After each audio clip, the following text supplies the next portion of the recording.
African Slave Trade Patrol was part of the suppression of the slave trade between 1819 and the beginning of the American Civil War in 1861. Due to the abolitionist movement in the United States, a squadron of American Navy warships were assigned to catch slave traders in and around Africa. The operations were largely ineffective, and after 42 years only about 100 suspected slave ships were captured. Operations Origin. The first American squadron was sent to Africa in 1819, and for several years after the ships were rotated out, there was not a constant American naval presence off Africa until the 1840s. In the 2 decades between, very few slave ships were captured, as there were not enough United States Navy ships to patrol over 3,000 miles of African coastline, as well as the vast American coasts and the ocean in between. Also, the slavers knew that if they hoisted a Spanish or Portuguese flag, they could easily escape pursuit. Congress made it difficult for the Navy to keep a small force in Africa until 1842, when the Webster-Ashburton Treaty with Great Britain was signed. Commodore Matthew C. Perry was sent to command the Africa Squadron again after serving as its commander in 1821 in the US Shark.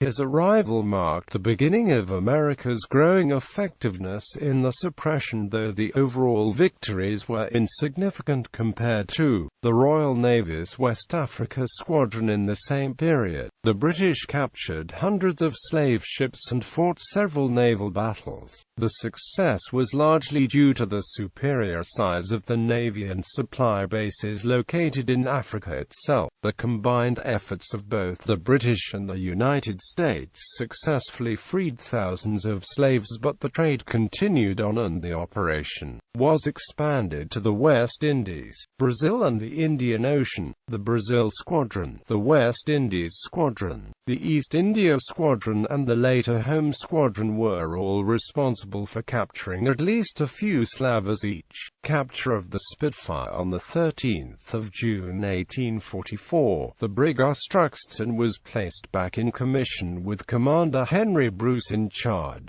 2 weeks later, she sailed down the Delaware River and passed between the Capes and into the Atlantic. After visiting Funchal, Madeira, the ship joined the African station off Tenerife in the Canary Islands. For the next 16 months, Truxton patrolled off West Africa, visiting Monrovia, Liberia and Sierra Leone, where slaves were freed. Truxton also sailed to Mayo Islands of Santiago and São Vicente. The Americans captured only one slaver on their cruise in 1845, the New Orleans schooner named Spitfire. The vessel was caught on the Rio Pongo in Guinea and was taken without incident.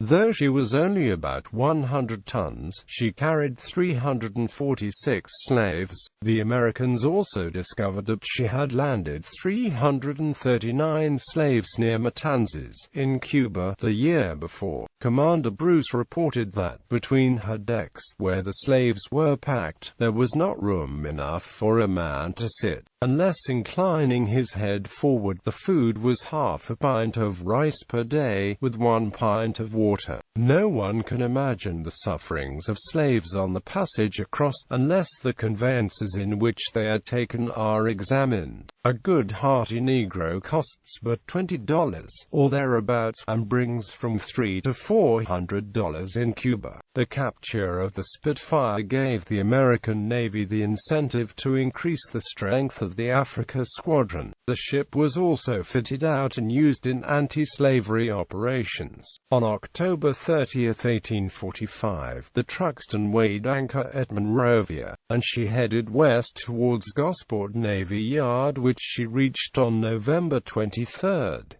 She was then decommissioned on November 28. Capture of the Andy, Richardson and the Independence. The brig Perry served in the South Atlantic with the Brazil Squadron beginning in 1847.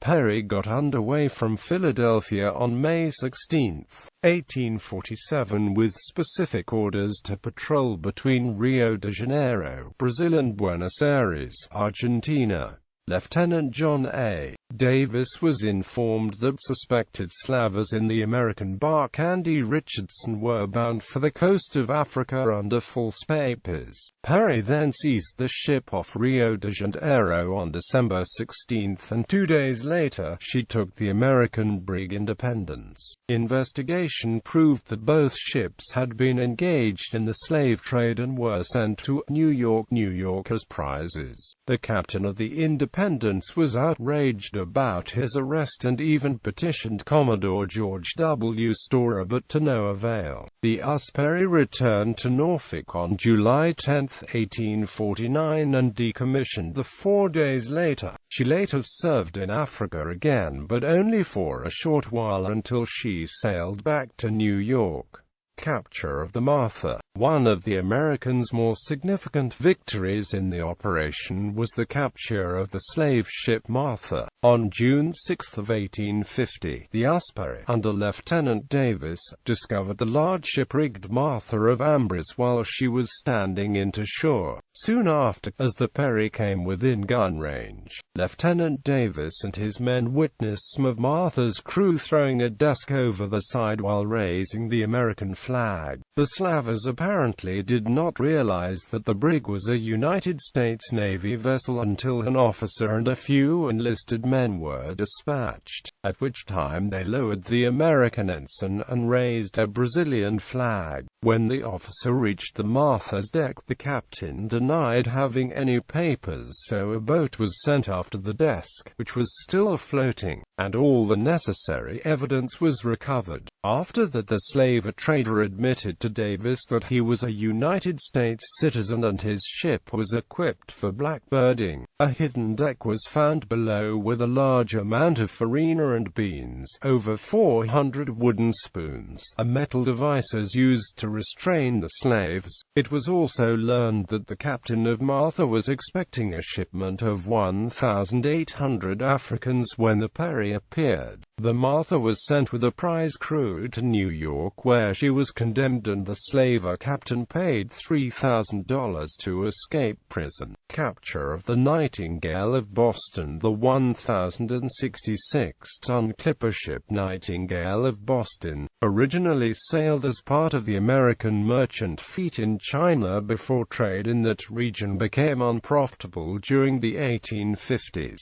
She then became a known slave ship until being seized at St. Thomas on January 14, 1861 by the sloop of war Saratoga under a Captain Taylor. Taylor later described the slaver. For some time the American ship Nightingale of Boston, Francis Bowen, master, has been watched on this coast under the suspicion of being engaged in the slave trade. Several times we have fallen in with her, and although fully assured that she was about to engage in this illicit trade, she has had the benefit of the doubt. A few days ago, observing her at Cabenda, I came in and boarded her and was then induced to believe she was then preparing to receive slaves. Under this impression the ship was got underway and went some distance away, but with the intention of returning under cover of the night, which was done, and at 10 p.m. we anchored and sent 2 boats under Lieutenant Guthrie to surprise her, and it was found that she had 961 slaves on board and was expecting more. Lieutenant Guthrie took possession of her as a prize, and I have directed him to take her to New York.